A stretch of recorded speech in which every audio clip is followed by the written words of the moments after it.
All right. So welcome everybody, and thank you for attending this first TPD webinar of 2025. We are very excited to have with us Dr. Dennis Hu, who will share with us recent highlights from the industry and hopefully a glimpse of what's ahead. So Dennis earned his PhD in chemistry from Stanford, and then he worked as a medicinal chemist at FLX Bio, where he contributed to a phase 2 cancer immunotherapy candidate. Then at Genentech, he worked on diverse drug discovery programs, and I think he started Drug Hunter in 2018 as a side project to provide scientists with accessible knowledge of drug discovery programs across the industry. Today, Drug Hunter supports thousands of researchers worldwide, including top biotech firms, biopharma firms, government institutions like the NIH. So now, without much ado, let's welcome Dr. Dennis Hu and see what we have to learn from him. Oh, thank you very much for the introduction. And again, thank you for having me. It's a privilege to be here on the Dana-Farber webinar series. I know this is a very popular series in the industry, and I've heard it recommended to me many times. So it's wonderful, wonderful to be here. All right, so you can see my slides okay? Yes, we can. Okay, excellent. So today we'll be talking about some recent industry highlights in targeted protein degradation. Most of this will come from coverage that we've previously put on Drug Hunter, and these are some of our team's select favorite highlights from programs across the industry. So today we'll talk about, it's so hard to pick a number of sub areas within this huge field. There's so much exciting stuff going on. So I thought I'd focus today on programs where there's some clinical or at least late in vivo validation, and programs of broad industry interest. There's so much early stuff going on that it's so hard to keep track of, but I thought we'd focus on programs near the clinic or in the clinic for this talk. Now, again, you can find all of the references and further information on Drug Hunter. Drug Hunter is drug discovery distilled. For those in the audience who aren't familiar with us, our role is to help address the problem of the fragmentation of knowledge throughout the industry. Every day, companies are disclosing new strategies, tactics, setbacks, and disclosures throughout so many sources, journals, conferences, patents, and so much more. And I would argue nowadays it's humanly impossible for any single scientist to keep track of all of this. So what our team does is we distill all of this valuable industry information into a single searchable knowledge base. We support hundreds of companies and institutions around the world, thousands of researchers. And what makes Drug Hunter really unique is it's really created by industry scientists for industry scientists. So as you can see here, our team is predominantly folks with some experience in industry. For example, our head of research, Lou Pennington, was most recently head of platform chemistry at Chimera and did me a fantastic favor of reviewing everything in this talk and suggesting some topics, as he knows about this area much better than I do. And we have a world-class scientific advisory board as well that helps us keep our pulse on the industry and suggest topics of broad industry interest for us to focus on. So with that, I thought a first topic we could start with is on one of the oldest programs in the field targeting the androgen receptor. It's been a long march of these programs toward registration, and I think this is really reflective of how difficult it's been and how much has been accomplished in the field. So the androgen receptor programs are a really nice example of ways degraders can differentiate from traditional small molecule inhibitors. So we do have a review on our site on 10 ways in which degraders can be different from traditional small molecules, summarizing a lot of industry examples of in vivo or clinical proof of concept showing that all of these are true in practice.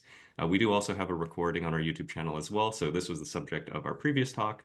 And we'll try to share about some new things in this talk. So one of the ways in which degraders can differentiate from small molecules is that their functional activity can be agnostic to the ligand's mode of action. And so to illustrate that, I think we can highlight one of the early challenges in targeting the androgen receptor. So when Arvinas got started, what feels like a long time ago now, there was a lot of skepticism from investors on one of their early targets, the androgen receptor, because many people were saying, well, gosh, we've got so many generations of androgen receptor antagonists. Why do we need another one? And, certainly a fancy one that'll probably be hard to get orally bioavailable. Well, it turns out that prostate cancers have a very, very sinister mechanism of resistance to androgen receptor antagonists. And one of them is that certain mutations can actually switch the mechanism of action of these drugs from antagonism to agonism. So you can imagine it's very scary to have this situation where a mutant could potentially be enhanced by a drug that is meant to suppress the growth of the cancers. So there have been many generations of androgen receptor antagonists developed. One of the core issues for the target product profile of these drugs is to have a more full antagonist profile across a broader range of mutants, but it's like playing whack-a-mole, and it's really challenging to maintain this across such a wide spectrum of potential mutations. So a degrader in principle could be very powerful in this respect because theoretically, if you have a ligand that is recruiting the androgen receptor to the protein degradation machinery, in principle, it doesn't matter so much whether it's an antagonist or an agonist, because if it is successful in degrading the androgen receptor, you may achieve functional antagonism regardless.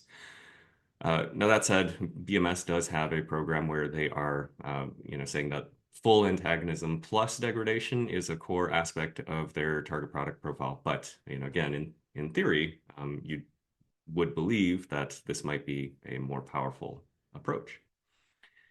Another source of skepticism for Arvinas early on when they got started was, people thought, okay, well, it's nice to have this idea that you could degrade proteins by recruiting them to E3s, but you'll never make these compounds orally bioavailable, right?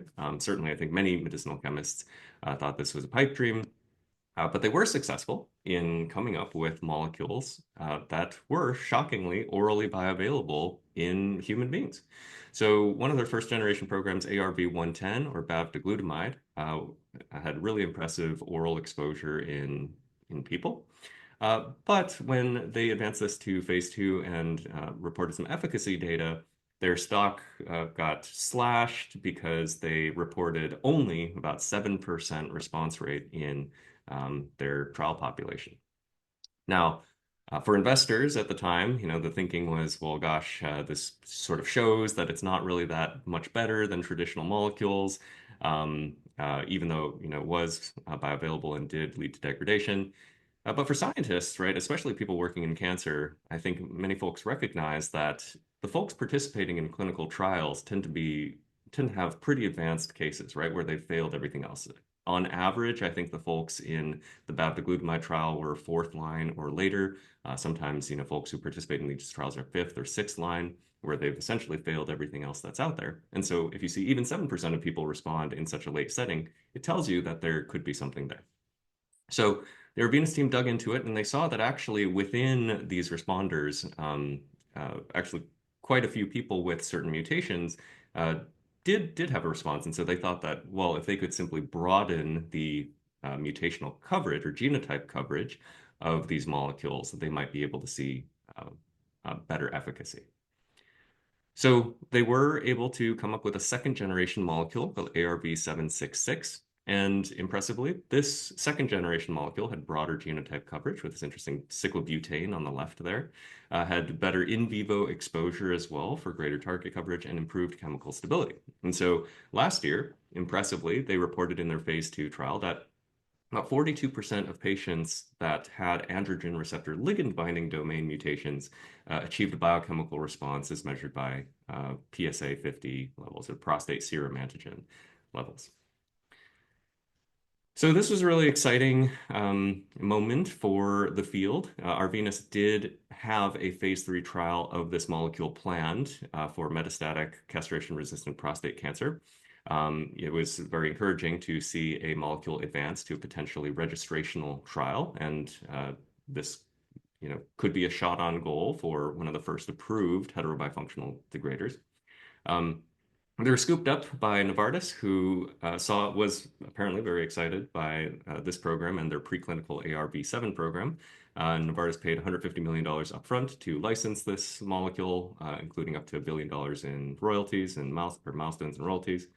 And Novartis has a program JSB462 still in development, which presumably is ARV-766, although that hasn't been publicly confirmed or acknowledged yet. And what's really interesting about this is, so they still have this program listed in phase one.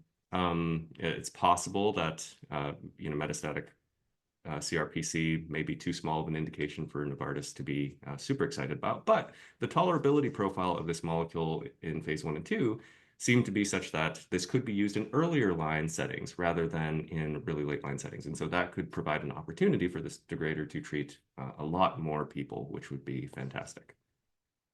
Another exciting thing or development here is there have been increased reports of allosteric chemical matter targeting the androgen receptor, which could, in principle, be harnessed by a heterobifunctional degrader to target variants, mutational variants that lack the androgen receptor ligand binding domain altogether. And so splice variants like ARV7, those have been, basically impossible to treat with small molecule ligands because there haven't been functional ligands found that can allosterically suppress these mutated forms of the androgen receptor.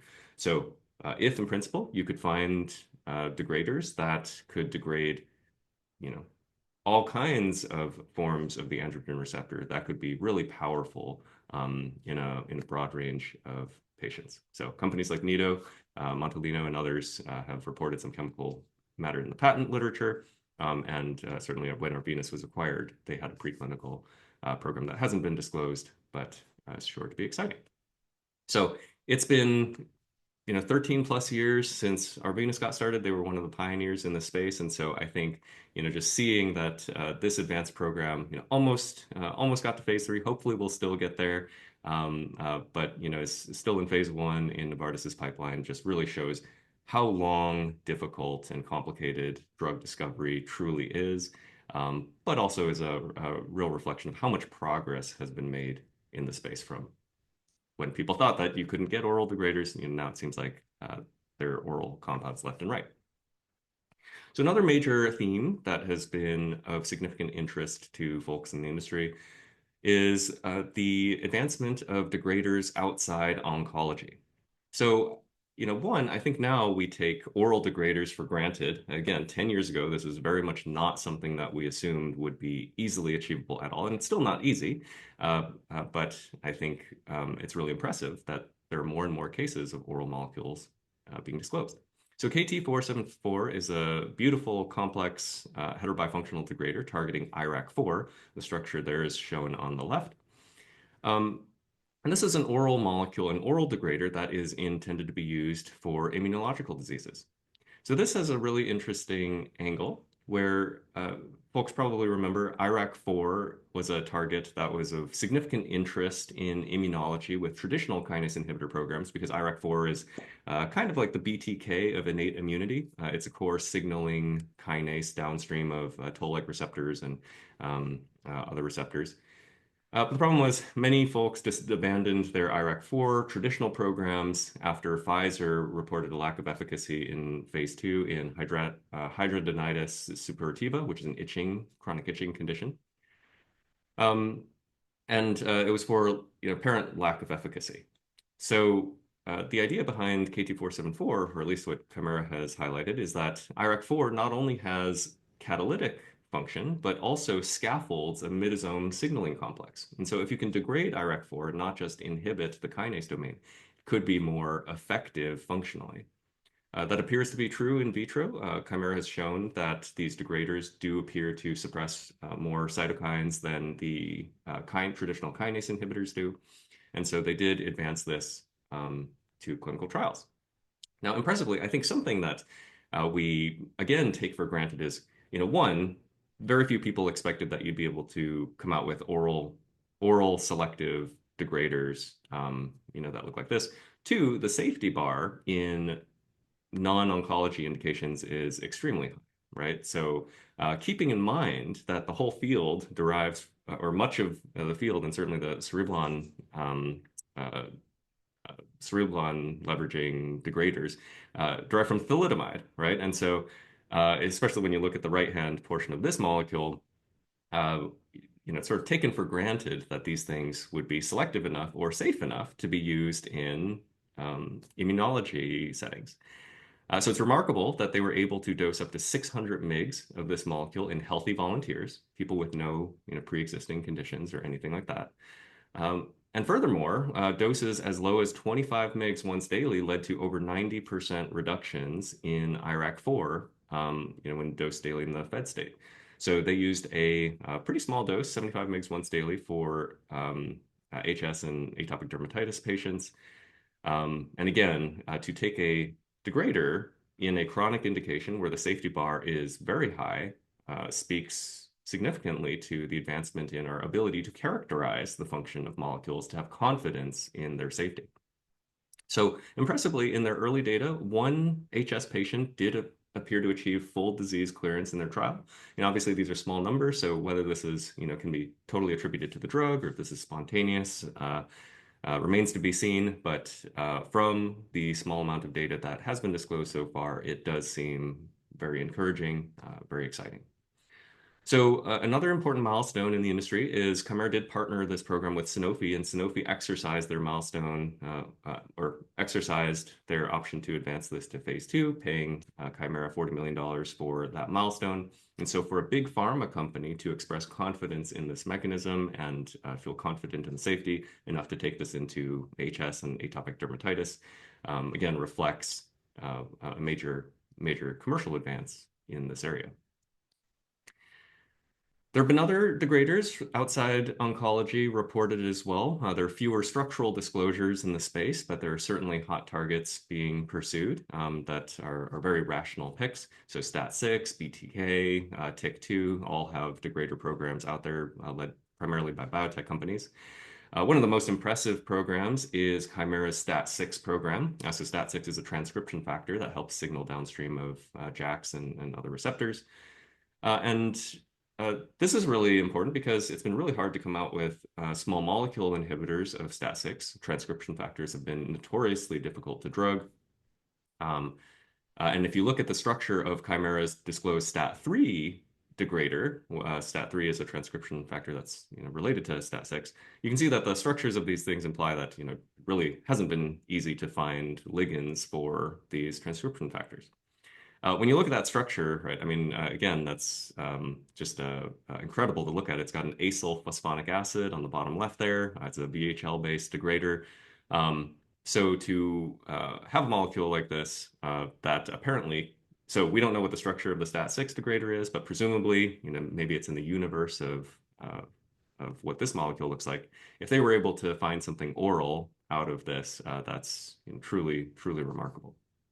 Again, the advancement of plethora of degraders outside of oncology really reflects the advancement in how regularly proteomics now is being used, other kinds of omics characterizations of small molecules and their effects, to give confidence that we can give these to healthy volunteers, to atopic dermatitis patients, and other indications.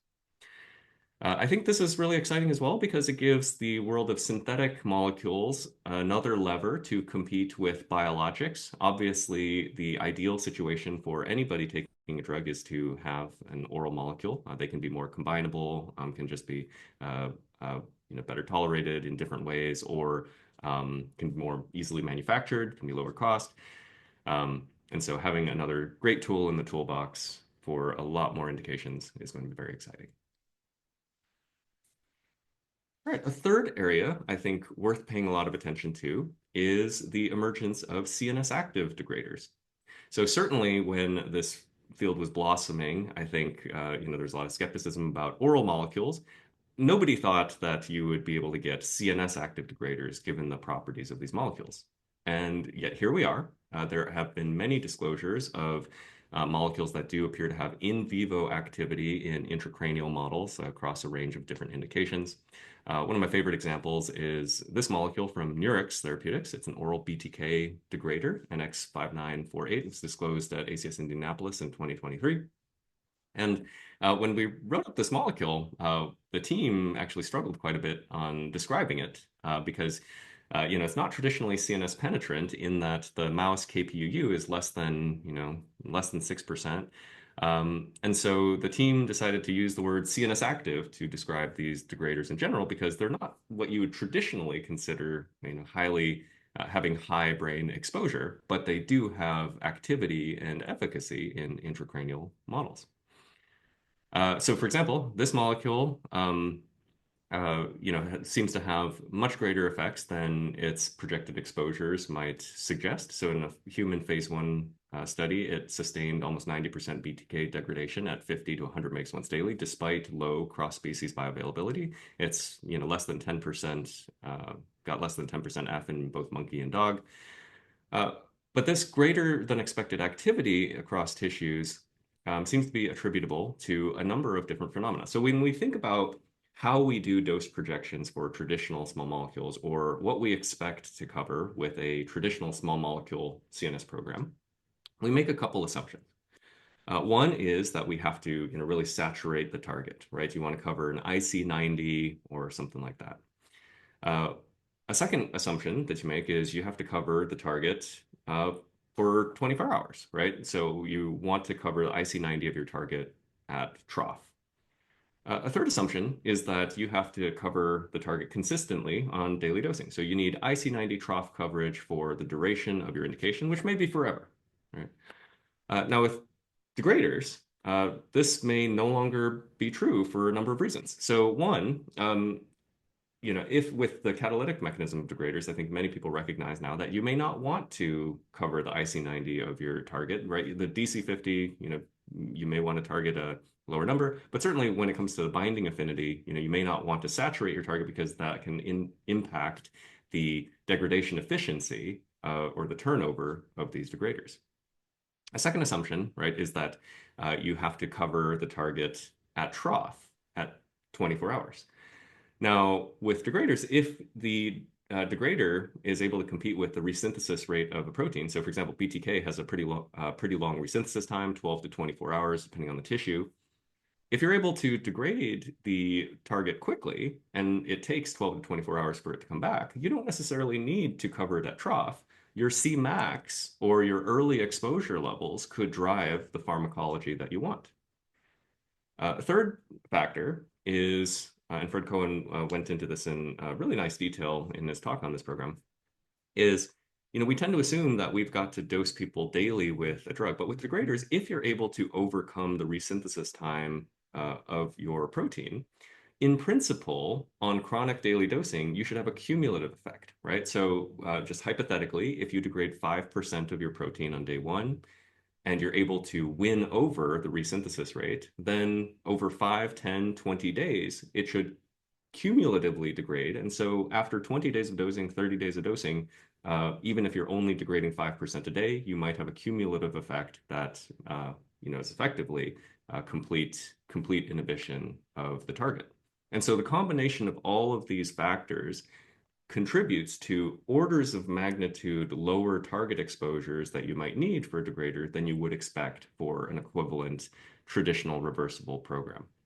And so we're seeing degraders that are orally active, even though we might not expect them to be so active based on the relatively low bioavailability. We're seeing CNS-active programs, even though we wouldn't expect them to be super brain penetrant based on KPU use. And I was personally in the audience at ACS Indianapolis when this was disclosed, and a gentleman a couple seats away from me, just exclaimed, "This completely changes the paradigm," which I think is reflective of the mood in the industry. I think definitely people recognize that this is something very powerful that can be applied in different settings. Another great example of CNS-active degraders comes from C4 Therapeutics. So C4 had a partnership with Roche in which they were able to apparently discover oral allosteric EGFR L858R degraders. So these molecules, I'm sure, are familiar to the folks at Dana-Farber. They're related to, at least from early patent disclosures, they appear to be related to ligands that originally derived from work from Dana-Farber. These molecules bind to a remote allosteric site created by the mutant EGFR L858R. But impressively, what they've disclosed is not only do these degraders have activity on a transmembrane protein, which was something that folks definitely did not assume could be possible 10, 20 years ago. It was thought that maybe targeted protein degradation would only work with cytosolic proteins because you have to recruit them to the proteasome. Apparently that's not true with EGFR being targetable. But these molecules have also been reported to be active in brain metastases models with oral dosing. Again, the structures of these things are quite complex. It's not something that you would assume would get into the brain, but presumably the principles that we outlined on the previous slide apply in the setting. So the first patient was dosed with CFT8919 in November of last year by Dana-Farber, a partner of C4 Therapeutics. And based on the description of the phase 1 study, which includes patients with brain metastases, presumably they have confidence that these molecules do have the exposures and the activity needed to drive activity in brain metastases. So the structure of the actual molecule has not been disclosed, but this is a very exciting program to watch. Now, beyond these oncology programs, we've seen a lot of activity with CNS degraders in different indications, including traditional CNS programs targeting Alzheimer's, Parkinson's, and so on. One of the most eye-opening programs comes from patent disclosures from Arvinas. So in some recent patent disclosures that our team had called out, Arvinas has disclosed tau degraders. So these appear to be based on PET ligands combined with cereblon E3 recruiter.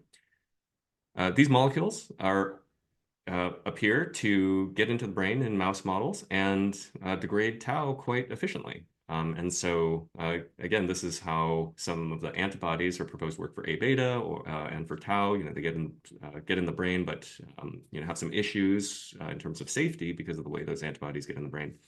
And they lead to A beta clearance or tau clearance. Hopefully, if we can mimic this with a small molecule, perhaps we could have next generation agents that can be disease modifying, but maybe are better tolerated and don't have some of these brain bleeding things that we've observed with the current antibodies.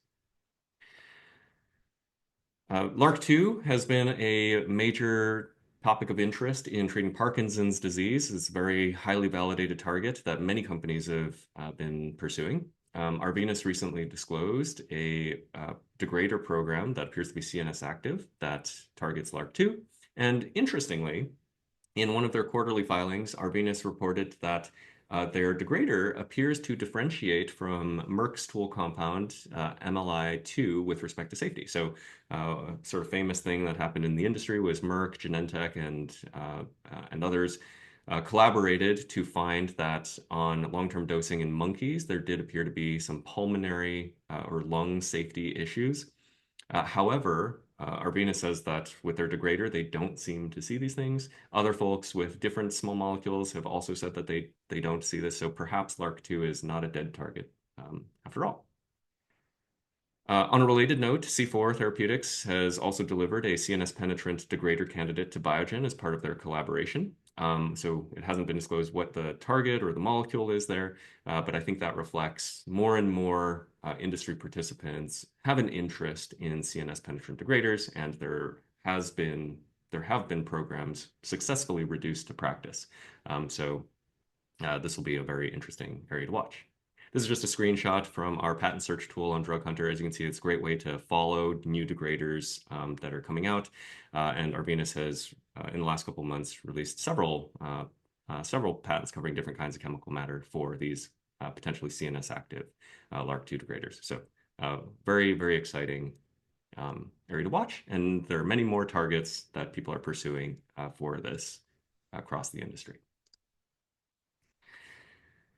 All right. A fourth trend that people throughout the field have been very excited about is expanding the scope of degraders, both for molecular glues as well as for heterobifunctional degraders. So one angle is trying to find new E3s like decaf or others to be able to use different machinery to degrade targets in different tissues. And for cereblon-based degraders, I think trying to expand the scope of the targets that can be targeted by these molecular glues has been something of significant interest. So one of the issues with cereblon-based degraders had been that they required a canonical G-loop degron that they recognized. And so you could, for initial programs, you could almost predict what targets that these glues would degrade based on the structures of the target proteins. Monte Rosa has recently reported a clinical compound, MRT6160, that targets VAV1. And this is significant because VAV1 is a protein that structurally is not really similar at all to a classical cereblon target, GSPT1.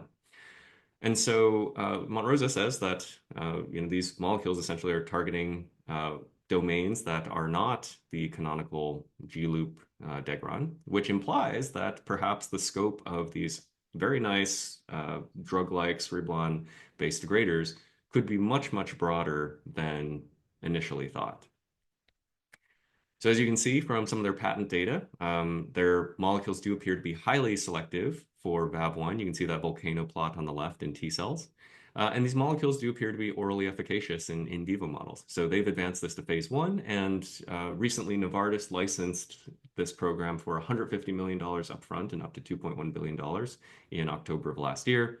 And so, again, this is one, a very interesting target on its own for a range of different indications. But two, I think this is a watershed moment in seeing that you can expand the scope of these molecular glues quite a bit further than people had thought. So, very exciting area to watch. As you can see from this quote from Montrosa's recent bioarchive, as VAV1 lacks detectable sequence similarity or structural homology to GSPT1, conserved primary, secondary, and ternary elements are not a requirement to create cereblon-compatible surface features. And this really opens the door to cereblon-mediated degradation of a far broader range of proteins than previously thought possible. Again, I'll just toot our own horn here a little bit. If you've been following Drug Hunter in the patent highlights, you would have seen these VAV1 degraders well before the conference disclosures and well before the license agreement was announced. The team did highlight this as soon as this was presented at the conference as something that everybody should really be paying attention to. And I think this is a general area that people will be following quite closely. All right, so the last topic I'll have for today is the validation of monovalent degraders as a sort of unexpected path to targeted protein degradation. One of the most notable programs here comes from a recent FDA approval of a monovalent degrader from Genentech, inavolisib. This molecule is an isoform selective PI3K alpha mutant protein degrader. And this degrader was recently approved in endocrine-resistant PIK3A mutated HR positive and HER2 negative breast cancer. This is a super interesting story because it's derived from traditional active site kinase inhibitors. So the way they discovered this was really serendipitous. They say that they had profiled a lot of existing PI3K kinase inhibitors and found that one of their previous clinical candidates, tazelisib, which was discontinued for safety reasons since it wasn't totally isoform selective, was empirically more active in PIK3CA mutant cell lines than other agents. So PIK3CA encodes one of the domains of PI3K alpha. And so for them, they thought it was really interesting that a molecule seemed to differentiate from all the other PI3K targeting agents out there. They discovered on further characterizing this molecule that unexpectedly, it led to proteasomal degradation of the P110 domain of PI3K alpha. And they suggest that this is due to the molecule inducing conformational changes in the protein that enhance its membrane binding and ubiquitination. So ubiquitination of PI3K alpha takes place in the membrane, and the idea here is maybe they're enhancing membrane binding. It's not fully understood, and I think this is going to be a great area for academic research. I think elucidating the mechanism of this drug and related drugs will definitely help the field understand what exactly is going on and perhaps take advantage of this more broadly. The functional selectivity for the mutant PI3K alpha protein over the wild type protein is attributed to the inherent instability of the mutant form. So apparently mutant P110 alpha has a higher basal level of ubiquitination than the wild type form. And the degradation is also apparently dependent on receptor tyrosine kinase activity. And so the idea here is that, the cancer cells that have active mutant PI3K alpha are more susceptible to this degradation mechanism because they are signaling and they do have this ubiquitinated protein. This molecule is super impressive for a number of different reasons. I mean, one, it's clearly shown significant efficacy in phase 3, had an overall response rate of 58% in an active arm versus 25% in placebo, appeared to more than double the progression-free survival of taking it to 15 months from 7.3 months in this relatively large trial. And it was awarded breakthrough therapy designation based on its phase 3 data and approved in October of last year. The molecule only has a 9 mg once daily dose, which is quite impressive.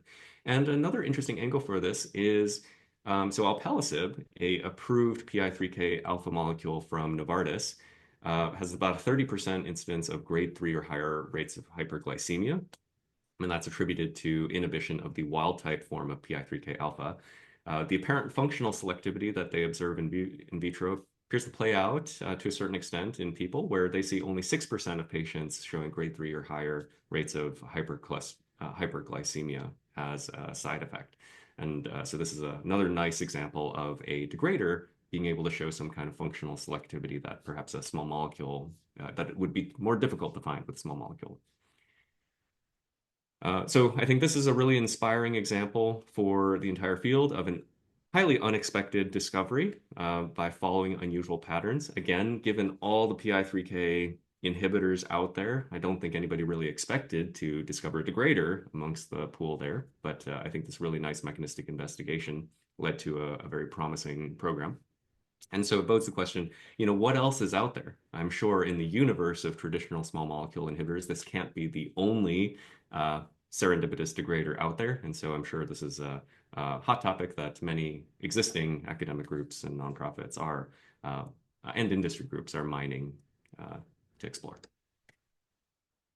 Another monovalent degrader that's super interesting comes from Vividion Therapeutics. And this molecule has a fascinating mechanism in that it's an allosteric E3 activator. So this small covalent compound is an oral covalent activator of the KEAP1 E3 ligase component, and it effectively degrades NRF2. So NRF2 is a transcription factor for which many activators are approved, things like dimethyl fumarate and more recently omaveloxolone. So activators have been approved for different conditions, predominantly CNS. NRF2 degraders or inhibitors, however, have been proposed to be useful for cancers as NRF2 is a master transcription factor regulating the oxidative stress response and is proposed to contribute to chemotherapy resistance in a variety of cancers when it's overexpressed. So what's interesting about this molecule is it actually binds to the same cysteine that the NRF2 activators bind to. So the NRF2 activators they typically inhibit KEAP1 by binding to cis151. And so since KEAP1 is the E3 ligase that degrades NRF2, inhibition of KEAP1 leads to activation of NRF2. This molecule, even though it binds to that same cysteine, it unexpectedly activates KEAP1 rather than inhibiting it. And so the way this is proposed to work is it actually stabilizes the KEAP1 call3 interaction, resulting in degradation of NRF2. And so it shows that really subtle differences in molecules can lead to dramatic functional differences in their activity. This is also interesting because this degradation and covalent hit and run mechanism allows these compounds to have a remarkable pharmacological effect in vivo, even though they're very short-lived. So this molecule, I think, has a half-life of, I can't remember, I think an early tool compound in this space had less than an hour half-life. Yet it was able to exert its effects in vivo because it rapidly turned on this E3, and you could have Cmax-driven pharmacology on the activation of NRF2. So with that, I thought I'd just share some high-level conclusions. I think, one is the industry consensus has definitely shifted from, targeted protein degradation modalities being novelties to being to commercialization seeming inevitable. So who knows whether it'll be an AR degrader or an ER degrader or something else that'll be the first approved degrader. But it does seem like there's just so much potential in this space that it's just a matter of time until something's approved. Second key observation is that this modality is really credibly expanding outside oncology into immunology, CNS, and a variety of different high bar indications. Again, I think we really don't want to take this for granted. If you had told anybody 15 years ago that we would be dosing healthy volunteers with oral degraders derived from, thalidomide essentially in healthy volunteers, people would have laughed you out of the room. And now, thanks to the excellent safety characterization, beautiful medicinal chemistry, beautiful science overall, we have remarkably high quality molecules with a ton of potential outside oncology. And certainly, if you told anybody, you'd have CNS-active programs, I wouldn't have believed you. The scope of degradation continues to expand beyond non-traditional degrons. So the toolbox of E3s appear to be expanding. So there have been publicly disclosed degraders leveraging decaf1, decaf16, and others. Whether those are going to be the most important new E3s is an open question. And we certainly see more and more patents leveraging E3 ligases that are not cereblon or VHL. Finally, as we saw with these monovalent degraders, I think there's still a whole universe of unexpected discoveries out there that we will see. Now that we're paying attention to protein levels and gene levels and things like that, I suspect that there are a whole lot of very interesting mechanisms that the labs at Dana-Farber will discover. It's really never been a more exciting time for drug discovery in general, and certainly for targeted protein degradation, with so many unanswered questions remaining. So that, again, I need to thank our team for putting together all of this research. So it took me an hour to put this presentation together because I just stole all the figures from all the team's articles, and Lou reviewed and signed off on everything for me. So I hope I didn't make any scientific gaffes here. And obviously I have to thank all of the other team members in all the different departments for keeping Drug Hunter running on a day-to-day basis. And thank you for your attention, and happy to take any questions.